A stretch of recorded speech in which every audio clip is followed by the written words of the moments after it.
In this how-to video, I'm going to talk about how to make sure you are connecting to a secure network on iPhone. First, go to the Settings app, then go into the Wi-Fi. Right now, you'll see that I'm connected to a network that is secure. This is indicated by a lock that is right next to the network strength. Down below, where it says Choose a Network, there is one network that does not have a lock next to it. This is an insecure network. Usually, I have my phone set where it automatically connects to my secure network, but if I were to ever connect to the unsecure network, then I could get viruses on my phone from network predators.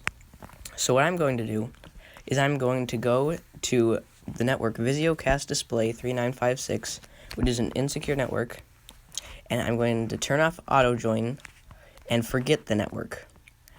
This will show up, and I will tap forget.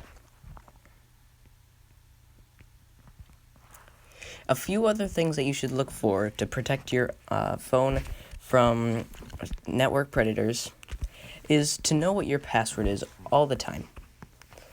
This way, if you ever need to, you can either give it to a friend that needs to use it, and you always know how to change settings on your network if you ever need to.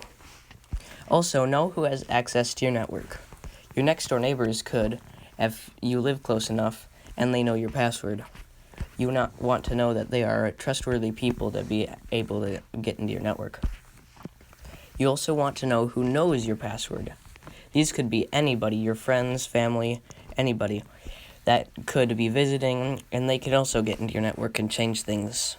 If you don't want this, then you want to either change the password or do something else.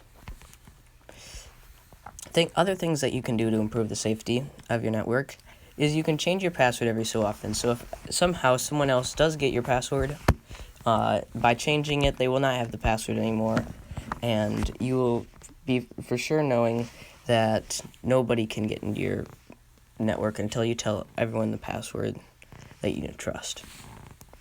And I've said this already, but only give out your password to people that you do trust. Giving them out to people that you don't trust could result in viruses getting onto your network, and that does not result in good things for your phone. Goodbye.